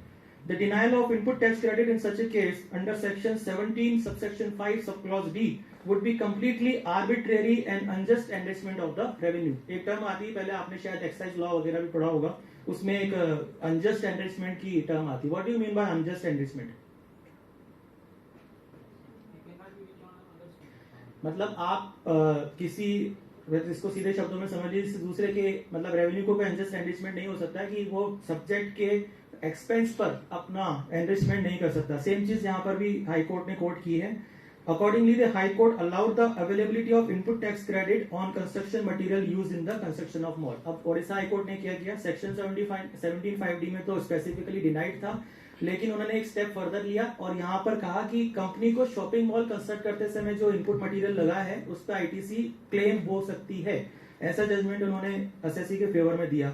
अब इस judgement की importance और long lasting impact को देखते हुए Orissa high court का ये judgement department ने सुप्रीम कोर्ट में चैलेंज किया है, और सुप्रीम आज की तारीख तक सुप्रीम कोर्ट में ये मैटर अभी सब जुडाइस है, यानी कि चल रहा है, अभी डिसाइड नहीं किया, एडमिट हो गया है। तो at least one can say that the judgement is definitely an eye opener to so far as the so-called removal of cascading effect in GST is concerned. The court pointed out that the unjust enrichment of the revenue in such cases, where on the one hand additional revenue is being generated in the form of GST component on the rental income generated, and on the other hand input tax credit is denied on goods and services utilized in construction of immovable property. तो इस judgement का जो real impact है वो अभी आने वाले समय में पता लगेगा, क्योंकि सुप्रीम कोर्ट के सामने ये मैटर सब जुडाइज है। लेकिन इतना जरूर है कि इस जजमेंट के बाद एक एनोमॉली जो जीएसटी लॉ में है वो जरूर पॉइंट आउट हो गई है। Recently we have seen that the GST department has been issuing scrutiny and show cause notices on alleged wrongful availment of input tax credit based on mismatch between input claimed in 3B and 2A। ये हमारा एक और burning issue निकल के सामने आ रहा है कि इनपुट टैक्स क्रेडिट की अवेलेबिलिटी को लेकर नोटिस और स्क्रूटनी शुरू हो चुकी है। और ये इसमें मुद्दा क्या है, financial year 17-18 and 18-19, these are the 2 years for which scrutiny notices and show cause notices are being given by the department almost on a daily basis। और इसमें एक ही मुद्दा वो लेके चल रहे हैं कि आपने जो GSTR 3B भरा है उसमें जो इनपुट टैक्स क्रेडिट क्लेम किया है, और आपका ऑनलाइन पोर्टल पर जो GSTR 2A फॉर्म अवेलेबल है वहां पर जो इनपुट टैक्स की इनवॉइसेस रिफ्लेक्ट हो रही हैं उनमें मिसमैच आ रहा है, तो क्यों ना आपका इनपुट टैक्स क्रेडिट डिनाई कर दिया जाए और आपको रिवर्सल बनता है टुगेदर विथ इंटरेस्ट। तो अब इन केसेस में क्या करें? एज अ कंसल्टेंट आपकी जिम्मेदारी बनती है कि अगर कोई इनपुट टैक्स क्रेडिट एलिजिबल है आपके क्लाइंट का, तो आप उसको डिफाइन करें। तो अब उस संबंध में आर्ग्यूमेंट्स क्या हो सकते हैं हमारे, और हम कैसे इन केसेस को डिफाइन कर सकते हैं। I suggest a course of action in such cases. What you need to do in the first place is to compile an invoice-wise summary of purchases pertaining to the concerned FY and compare it with GSTR 2A for the concerned FY. जिस financial year का आपके पास notice आया हुआ है, सबसे पहले तो आप ये देख लीजिए कि as per books of account आप एक कंपाइलेशन बना लीजिए। उसमें आप ये देखिए कि आपकी as per books of account purchase invoices क्या हैं, और ऐसा कंपाइलेशन बनाने के बाद आप आपके कंसर्न फाइनेंशियल ईयर यानी जिस फाइनेंशियल ईयर का नोटिस आया हुआ है उस फाइनेंशियल ईयर का GSTR 2A निकाल के उसके साथ कंपेयर कीजिए और ये मार्क कीजिए कि कौन कौन सी इनवॉइसेस ऐसी हैं जो बुक्स ऑफ अकाउंट में तो है पर 2A में रिफ्लेक्ट नहीं हो रही है। फिर आपको एक और काम करना पड़ेगा कि आप नेक्स्ट फाइनेंशियल ईयर, सपोज आपका 2017-18 का नोटिस आया हुआ है, तो आपको ये भी देखना पड़ेगा कि 2017-18 was the first year of GST implementation. बहुत सी मिस्टेक्स हुई थी उस समय और गवर्नमेंट ने उन मिस्टेक्स को करेक्ट करने का और मिसिंग इनवॉइसेस को आगे शो करने के लिए टाइम लिमिट दिया था। तो आपको ये देखना होगा कि जो आपकी मिसिंग इनवॉइसेस हैं वो नेक्स्ट फाइनेंशियल ईयर यानी कि 2018-19 में फॉल कर रही हैं या नहीं। अगर ऐसा है तब तो आप उन इनवॉइसेस को अलग मार्क कर लीजिए जिससे कि आपको स्क्रूटनी का जवाब बनाने में आसानी होगी। If at all you find that all the missing invoices are reflected in 2A, then there is no further option called for. अगर आपके केस में सारी missing invoices next year के financial year में reflect हो जाती हैं, which is very highly unlikely, तो फिर तो कोई further action की जरूरत नहीं है, डिपार्टमेंट से satisfy हो जाएगा। If that is not the case, you must make all efforts and put all your legal and factual arguments before the department at the scrutiny stage itself. Because आप scrutiny stage पे या assessment stage पे जितना argument करेंगे वो आपको बाद में अगर इशू सेटल नहीं होता है तो अपीलेट स्टेज पे जाने में आपको मदद करेगा। क्योंकि अगर आपने कोई आर्ग्यूमेंट वहां मिस कर दिया और आप फिर अपीलेट अथॉरिटी के सामने उस आर्ग्यूमेंट को रख रहे हैं, तो बेसिकली क्या है कि एक इशू यहाँ पर अराइज हो जाएगा कि आपने वो आर्ग्यूमेंट असेसिंग ऑफिसर को पहले क्यों नहीं दिया। तो आपको कोई आर्ग्यूमेंट मिस नहीं करना है। अब क्या आर्ग्यूमेंट्स हम उस केस में रख सकते हैं अगर हमारे इनवॉइसेस फिर भी मैच नहीं होते हैं? तो फर्स्ट एंड फॉरमोस्ट कुछ लीगल आर्ग्यूमेंट्स होंगे और कुछ टेक्सचुअल आर्ग्यूमेंट्स होंगे, हमें दोनों ही देखने पड़ेंगे और दोनों ही हमारे केस में जितना भी एप्लीकेबल होता है हमें वहां पर आर्ग्यू करना पड़ेगा। आर्ट ऑफ आर्ग्यूइंग भी बहुत इंपॉर्टेंट है कंपनी सेक्रेटरीज के लिए, चाहे वो कॉर्पोरेट लॉ चाहे टैक्स लॉ की प्रैक्टिस करते हैं या नहीं करते हैं, डजंट मैटर। तो first and foremost is the argument that GSTR 2A is not a valid criteria. सबसे पहले आपको इस चीज पे स्टिक रहना होगा कि GSTR 2A एक वैलिड क्राइटेरिया नहीं है मेरा इनपुट टैक्स क्रेडिट डिनाई करने के लिए। ऐसा क्यों कह रहा हूं मैं? क्योंकि सेक्शन 16 जो हमारा प्रिंसिपल सेक्शन है जिसको मैंने अभी आपके साथ शॉर्ट में डिस्कस किया, वहां पर जो कंडीशन प्रिस्क्राइब कर रखी है उसमें कहीं भी ये कंडीशन नहीं है कि आपका इनपुट टैक्स क्रेडिट केवल 2A में रिफ्लेक्ट ना होने की वजह से डिनाई हो सकता है। ऐसी कोई कंडीशन 1 जनवरी 2022 से पहले नहीं थी। फाइनेंस एक्ट 2021 ने सेक्शन 16 को अमेंड किया है और सेक्शन 16 में सब क्लॉज AA जोड़ा है, लेकिन ये जोड़ा जो सब क्लॉज है वो 1/1/2022 से किया है, यानी कि रेट्रोस्पेक्टिव नहीं है, प्रोस्पेक्टिव है। तो प्रोस्पेक्टिव होने की वजह से उन्होंने वहां तो मेंशन कर दिया कि आपका ITC तभी अवेलेबल होगा जब वो 2B में रिफ्लेक्ट हो जाए, बट वो अमेंडमेंट कब से आया है? 1/1/2022 से, और हमारा इशू कहाँ चल रहा है? 2017-18। तो ये स्ट्रॉन्ग आर्ग्यूमेंट है जिसको आपको सबसे पहले लेना चाहिए। सेकेंड लीगल आर्ग्यूमेंट, एक भारतीय एयरटेल में सुप्रीम कोर्ट का एक बहुत ही इंपॉर्टेंट जजमेंट था। उस जजमेंट को कुछ केसेस में डिपार्टमेंट द्वारा अपने फेवर में गलत तरीके से इंटरप्रेट करके कोर्ट करने की कोशिश की गई है। वहां पर उनका ये कहना है कि सुप्रीम कोर्ट ने तो भारतीय एयरटेल के केस में 2A के बेसिस पर ही कह दिया कि भाई 2A के बेसिस पर इनपुट टैक्स क्रेडिट अलाउ होगा, बट अगर आप उस पूरे जजमेंट को ढंग से देखेंगे तो आपको पता लगेगा कि ये मिस इंटरप्रिटेशन है। एक्चुअली ऑन द कॉन्ट्ररी ये जजमेंट टैक्स पेयर के फेवर में ही है। ऐसा मैं इसलिए कह रहा हूं क्योंकि यहाँ पर सबसे पहली चीज तो ये है कि सुप्रीम कोर्ट ने इस जजमेंट में ये मेंशन किया था कि 2A एक केवल मेयर फैसिलिटेटर है। मेयर फैसिलिटेटर वर्ड उन्होंने वहां पर यूज किया है, और हम जानते हैं कि अगर कोई भी चीज लॉ में प्रेस्क्राइब नहीं है और केवल एक मेयर फैसिलिटी है तो उसके बेस पर आप कोई डिमांड जनरेट नहीं कर सकते। तो ये आपका सेकंड लीगल आर्ग्यूमेंट होगा, और इसके साथ ही आप अपने आर्ग्यूमेंट में ये भी मेंशन करेंगे कि सुप्रीम कोर्ट द्वारा भारतीय एयरटेल केस में ये मैटर एजुडिकेट ही नहीं किया गया कि क्या 3B और 2A में मिसमैच होने पर इनपुट टैक्स क्रेडिट को डिनाई किया जा सकता है। ये सबसे ज्यादा जरूरी है, बिकॉज यहाँ पर हमें ये भी देखना होगा कि जब हम किसी कोर्ट केस को हमारे आर्ग्यूमेंट में कोर्ट करते हैं तो क्या चीजें इंपॉर्टेंट होती है। दो हिस्से होते हैं किसी भी जजमेंट को देखने के, एक तो होता है रेशियो डिसाइडेंडी एंड एक होता है ऑबिटर डिक्टा। आपने ये टर्म्स पढ़ी होंगी आप जब लॉ पढ़ रहे होंगे अपने कोर्स में, तो दोनों में क्या डिफरेंस होता है, कोई बता सकता है मुझे? Ratio decidendi and obiter dicta. हम किसी जजमेंट में अगर किसी जजमेंट को कोट करेंगे कि ये जजमेंट हमारे फेवर का है या ये देखेंगे, तो हम उसमें क्या चीज देखते हैं, उस जजमेंट का रेशियो देखते हैं। रेशियो का मीन्स है उसमें क्या प्रिंसिपल लेट डाउन किया गया है। तो यहाँ ध्यान देने वाली बात यह है कि सुप्रीम कोर्ट ने रेशियो क्या लेट डाउन किया और उनके सामने इशू क्या था। इशू ये नहीं था कि 3B और 2A में मिसमैच होने पर डिसअलाउ किया जा सकता है या नहीं किया जा सकता। यहाँ पर सुप्रीम कोर्ट ने GSTR 2A को केवल एक मेयर फैसिलिटेटर ही करार दिया है और ये मैटर तो एजुडिकेट ही नहीं किया कि कहीं 3B और 2A में मिसमैच हो तो क्या करना चाहिए या ITC डिनाई हो जानी चाहिए। तो ये भी आप अपने आर्ग्यूमेंट्स में रख सकते हैं। अब एक और CBIC की प्रेस रिलीज आई थी 18 अक्टूबर 2018 को।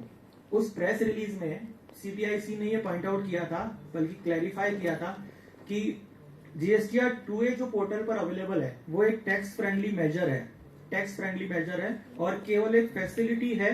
एंड वहां पे वर्ड यूज किए गए थे does not affect the ability of the tax payer to claim input tax credit under section 16। यानी वहां पर CBIC ने ही क्लैरिफाई किया था कि 2A हम जो पोर्टल पर दे रहे हैं वो केवल एक टैक्स फ्रेंडली मेजर है और किसी भी तरीके से अगर आप सेक्शन 16 की कंडीशंस को सेटिस्फाई करते हैं तो वहां पर इनपुट टैक्स क्रेडिट की जो अवेलेबिलिटी होती है वो 2A पर डिपेंड नहीं होगी। ये चीज उन्होंने अपनी प्रेस रिलीज में क्लैरिफाई कर दी थी और प्रेस रिलीज डिपार्टमेंट पर बाइंडिंग होती है। Another legal argument in such cases would be that there is a legal maxim that no one can be compelled to do anything which is impossible under the law। Law का एक legal maxim है, well settled principal है कि किसी भी व्यक्ति को कोई चीज ऐसा करने के लिए लॉ द्वारा कंपेल नहीं किया जा सकता जो कि इम्पॉसिबल एक्ट है। अब GSTR 2A was available on the portal only somewhere around October 2019। हो क्या रहा है कि डिपार्टमेंट द्वारा 17-18 और 18-19 के लिए नोटिस दिए जा रहे हैं, लेकिन ये भी एक फैक्ट है कि 2A जो है वो पोर्टल पर फर्स्ट टाइम कब अवेलेबल हुआ था, अक्टूबर 2019 में अवेलेबल किया गया था। यानी कि जो कंसर्निंग ईयर्स हैं 17, 18 एंड 18, 19 उस वक्त GSTR 2A was not available on the portal. तो अब अगर कोई चीज पोर्टल पर अवेलेबल नहीं है तो आप आज की तारीख में अगर इनपुट टैक्स क्रेडिट का रिकॉन्सिलिएशन उस 2A के बेसिस पे करते हैं तो ये क्या अपने आप में एक इम्पॉसिबल टास्क नहीं है, बिकॉज जो चीज पहले अवेलेबल नहीं थी अब उस चीज को हम यहाँ से कैसे लिंक कर सकते हैं। तो ये एक और आर्ग्यूमेंट आप ले सकते हैं। Another point of argument is that it is settled law that no tax can be imposed on any subject without words clearly showing intent to impose burden of tax on the subject। In other words, no tax can be imposed on any person unless that person is clearly brought under the broad contours or boundaries of law। Tax law का एक बहुत basic principle है कि किसी भी subject पर tax का imposition होने से पहले आपको सबसे पहले तो टैक्स की जो बाउंड्रीज हैं, ब्रॉड कॉन्टोर्स हैं, उसके विद इन उस पर्सन को लाना चाहिए। जब तक कि वो पर्सन आपकी उस टैक्स की बाउंड्री में नहीं आ रहा है तब तक आप उस पर टैक्स इम्पोज नहीं कर सकते। In the absence of condition, अब जब हमारे पास GSTR 2A के लिए कोई कंडीशन प्रेस्क्राइब ही नहीं थी तो उस केस में कैसे कहा जा सकता है कि आप उसके बेसिस पे टैक्स इम्पोज कर सकते हैं। After this legal arguments factual arguments में आल्सो बी गिवन। आप कुछ फैक्चुअल आर्ग्यूमेंट्स भी रख सकते हैं, लेकिन सबसे पहले लीगल आर्ग्यूमेंट्स को आप ऊपर रखें। और फैक्चुअल आर्ग्यूमेंट्स में हम कैसे आर्ग्यूमेंट दे सकते हैं, such as difficulties during first year of GST implementation. GST पहले साल में नया लॉ था, एक्सपेरिमेंटल स्टेज में था, लोगों से बहुत सारी गलतियां हुई बिकॉज लोग पोर्टल को भी जानते नहीं थे और पोर्टल पर भी काफी सारी दिक्कतें थी, जिसकी वजह से बहुत सी इनवॉइसेस ऐसी हुई जो सप्लायर ने ठीक से शो नहीं की टाइम पीरियड में। तो जब शो नहीं की तो फिर एक प्रोसीजरल लैप्स के बेसिस पर इनोसेंट बायर की जिसके पास टैक्स इनवॉइसेस हैं और सेक्शन 16 की कंडीशन सेटिस्फाई कर रहा है तो केवल प्रोसीजरल लैप्स के बेसिस पर आप उसकी ITC डिनाई नहीं कर सकते। तो ये था 2A वर्सेस 3B का मिसमैच के लिए पॉसिबल आर्ग्यूमेंट्स। अब एक और इंपॉर्टेंट इशू है, whether interest can be charged on wrongly availed but not utilized portion of input tax credit। input tax credit आपने अवेल तो कर लिया पर GST पोर्टल पर यूटिलाइज नहीं किया है तो क्या उस पर इंटरेस्ट चार्ज किया जाएगा। See, in GST there is difference between ITC, avail and utilize, both are different things। GST के कॉन्टेक्स्ट में अगर हम देखें तो आईटीसी अवेल करना और यूटिलाइज करना दोनों अलग अलग चीजें हैं। आईटीसी अवेल करने का मतलब होता है आपने जो आईटीसी जीएसटीआर 3B में मैनुअली फीड की है वो आपके द्वारा 3B भरते ही ई क्रेडिट लेजर में रिफ्लेक्ट हो जाती है, वो तो आपका अवेल करना हो गया।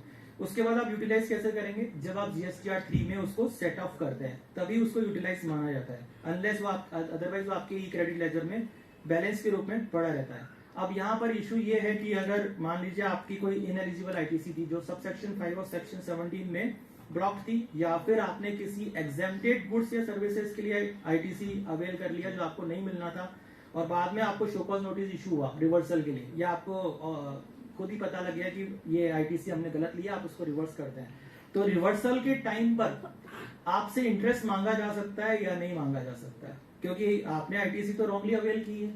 अब लेकिन इशू ये है कि रॉन्गली अवेल तो कर ली पर यूटिलाइज तो नहीं की, तो अब अगर डिपार्टमेंट इस बात पे इंसिस्ट करता है कि आपने रॉन्गली अवेल की है, आपको इंटरेस्ट देना पड़ेगा, तो आंसर इज नो, आपको इंटरेस्ट देने की कोई जरूरत नहीं है। In this context honourable Madras high court has delivered judgement in the case of Aathi hotel. Aathi hotel के केस में मद्रास हाई कोर्ट एक इंपॉर्टेंट जजमेंट डिलीवर किया है। For the levy of interest under subsection 1 of section 50 it is required to be prove. अब interest की जो liability होती है वो कहां से क्रिएट होती है, सेक्शन 50 सबसेक्शन 1 द्वारा, और सेक्शन 50 में इंटरेस्ट लगाया जाता है, लेकिन इंटरेस्ट लगाने के लिए जो कंडीशन सेटिस्फाई करनी पड़ेगी वो ये है कि टैक्स शॉर्ट पेड हो या फिर नॉट पेड हो। इंटरेस्ट तो तभी लगेगा ना जब मैंने टैक्स या तो दिया ही नहीं है या फिर शॉर्टली पेड किया है। अब अगर मेरे केस में मैंने आईटीसी तो रॉन्गली अवेल कर ली थी पर यूटिलाइज नहीं की थी, तो टैक्स शॉर्ट पेड का या नॉट पेड का तो कोई चांस ही नहीं है वहां पर। तो in case of ITC which has been wrongly availed but not utilized for the purpose of setting off your outward liability, it does not result in any tax short paid or not paid, because in any case I am not utilizing the input tax credit। जो मैंने input tax credit wrongly avail भी कर ली उसको मैं utilise तो नहीं कर रहा हूँ, और यूटिलाइज नहीं कर रहा हूँ तो इट मीन्स कि मैंने अपनी आउटवर्ड लायबिलिटी को रिड्यूस नहीं किया है और वो बैलेंस मेरा ई क्रेडिट लेजर में ऐसा कैसा ही पड़ा हुआ है।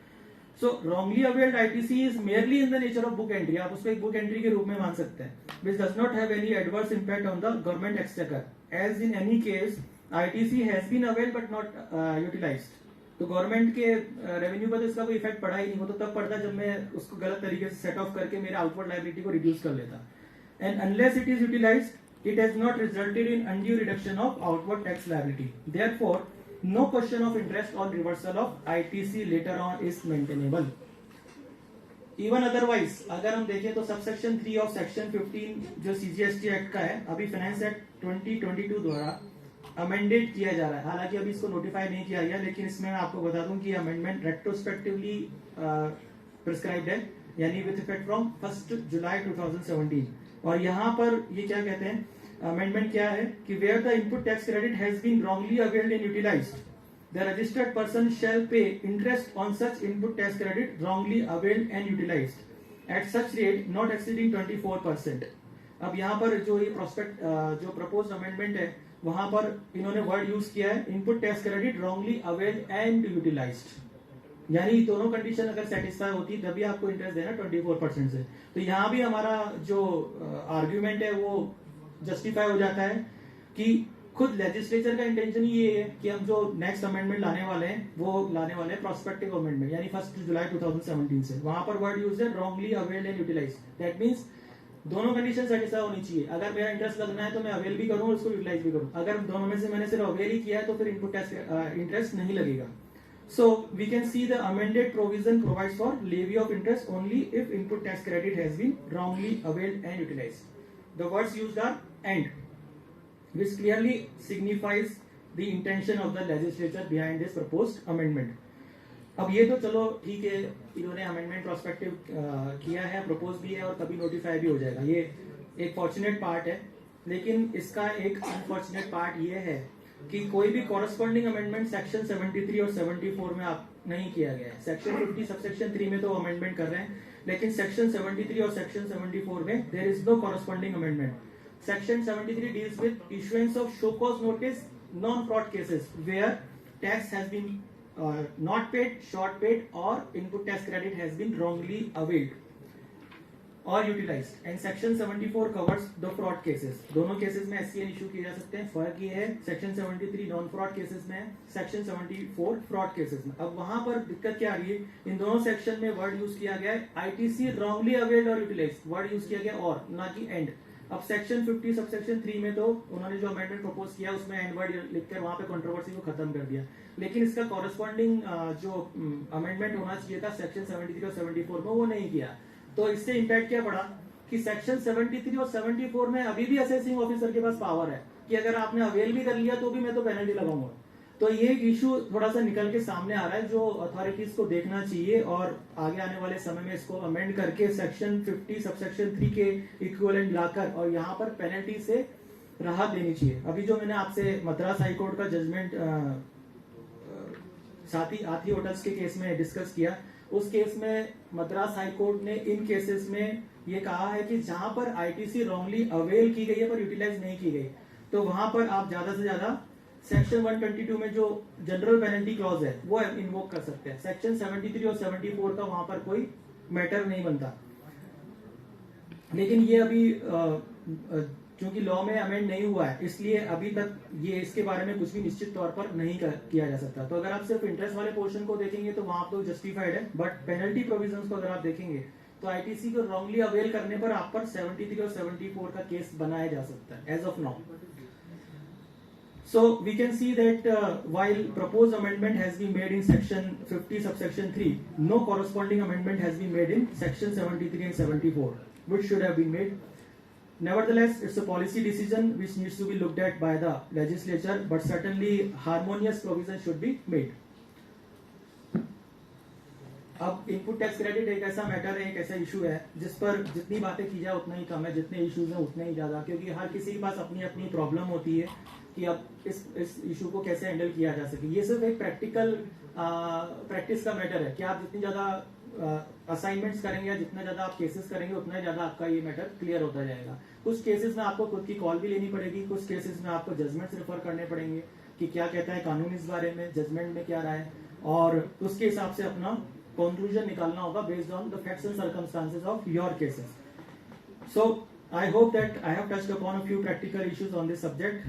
अब मेरे पास समय कम था, मुझे शॉर्ट नोटिस से बनाया गया, इसलिए I could have touched upon these few practical issues only. I hope that I am clear on these topics. Thank you very much.